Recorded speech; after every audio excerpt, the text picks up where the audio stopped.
What's going on, everybody? Well, the rivers are almost ready to approach. The ice hasn't quite melted away from the edges, so it's not safe enough, but I am getting everything ready, and I got a question on what kind of setups I run when it comes to streamer fishing.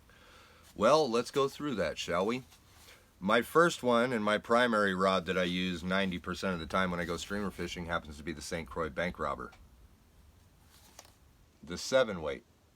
And I got the 7 weight because I didn't want the 6 weight. I already had a 6 weight. But it's not the St. Croix 6 weight. So, anyway, I really like the St. Croix rods. They really are a different packaging system. They're in a triangle system and they have these little sleeve compartments. You can barely see the one right in there. They hold each piece of the rod sleeved in a different part of the case, which is really, really cool. Another thing that I really love about the St. Croix Bank Robber is that the tip eyelet, you can see the size of that thing. It's massive, okay? So when it comes to actually shooting that line out, it's gonna get out there. As long as you got a good cast and really good motion to it, it's going where you want it to go. For the butt sections of these, they're really, really awesome. I really love this taper right here in the handle. It was really good to grab. Make sure you're always in the same spot. You can put your thumb right there, just enough to lock this up on the forearm for when you catch that monster. But this rod is awesome. They don't really sell these brand new anymore. It's a real bummer, but Kelly did design another one with Echo, and I really wanted to try that one out, honestly. But there it says on it right there, St. Croix. It has all of your weight and line information right here, 7 weight, 9 foot, and it says Bank Robber right there. Awesome rod, okay? Now, when it comes to the reels for something like that, I got those right in here. If you saw my other video of me switching the line over on a reel, that was this one right here. This is the Okuma SLV 7/8, and I run a 7/8 with the 250 grain tungsten sink line and a 30-pound backing, okay? I have another line for it too, because I got his dry line, and it's on the same identical reel with the same backing and everything. This is the 7 weight dry streamer line. It's actually an 8 weight line. But this is on the old style reels. These are both 7/8s, and I do that because I wanted to make sure that I have good weight ratio on the back of the rod, because like I said, when you've got this guy at 9 foot long, you want something kind of weighty back here so that you have that pendulum effect on it. So that is what I run primarily 90% of the time. Every once in a while I will go ahead and run this when I'm doing salmon fly fishing, but not really that often. Most of the time I'll switch over to the other rod. Another thing that I run on this, which most people really don't run that much, it actually just became a thing. Kelly just talked about it on one of his YouTube videos, because I bought my Bank Robber and all of the lines from Kelly Gallup directly. I run one of these. I run the swivel clip, and I cut the swivel off. I put a clinch knot on it, and it saves me from having to run multiple leaders over and over and over again throughout the day if I'm switching flies a lot. I also run the 12-pound 18-inch, probably 16, 18-inch section, followed up towards the line with the 20-pound at 12 inches, and then it goes directly to the line. If I don't drop this thing and break it, eek. Just like that, there's the whole leader right there. That's all I'm dealing with, okay?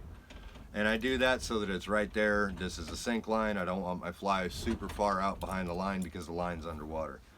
Now when it comes to the other rod is a Redington, and I have it open for you, ready to go.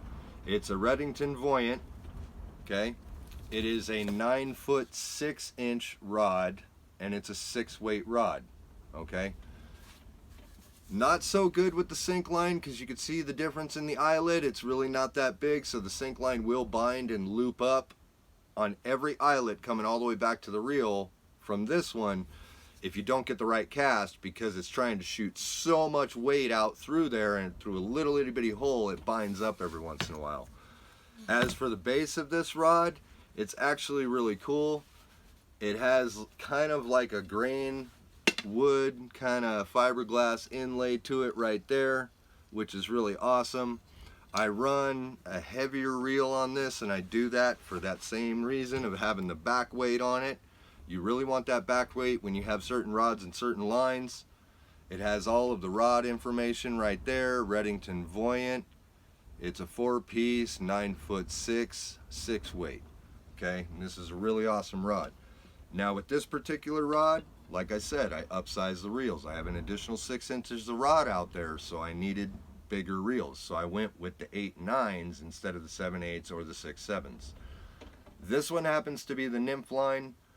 I use this nymph line for nymph fishing, obviously, but I also use it for salmon fly fishing because it works really, really well. Backup would be the other one if I happen to have my St. Croix and it's like, oh, there's salmon flies around. No wonder why they're not eating streamers. Switch over and I'm good to go. But 90% of the time, if I'm going salmon fly fishing, I'm taking the Redington with this line right here. Same thing, 30-pound backing, same reel, Okuma SLV. This is the 8/9, these are the 7/8s, and I have another size that I'll talk about in another video, along with a bunch of other reels, because as you can see, the case is kind of packed. This one, on the other hand, is the same identical reel, but this has the 200 grain sink line on it, and I do that because this is a 6-weight and it can't handle the 250, so I got the 200. This rod was made for streamer fishing too. It was made for nymph fishing. It was an all-around rod. It was made for everything. It's even rated for saltwater, okay? The bank robber I don't think is. This Redington you can use in saltwater. But I did the 200 grain line on it. That way it fits the rod really, really well. And same thing, I put the swivel clip after I cut the swivel off of it. This one actually happens to have the loop knot on it, so you can see how much more freer that clip runs. And you can imagine what that'll do. It'll add more articulation to your fly. And this one has a little bit longer because it's 200, so I went ahead and did about probably 14 inches, almost 15 inches of 20-pound, and then I did a full 20 inches of the 12-pound to the clip. That way my fly's a little bit farther out. Also, like I said, that weight is extremely helpful in the back. That's why I upsize the reels.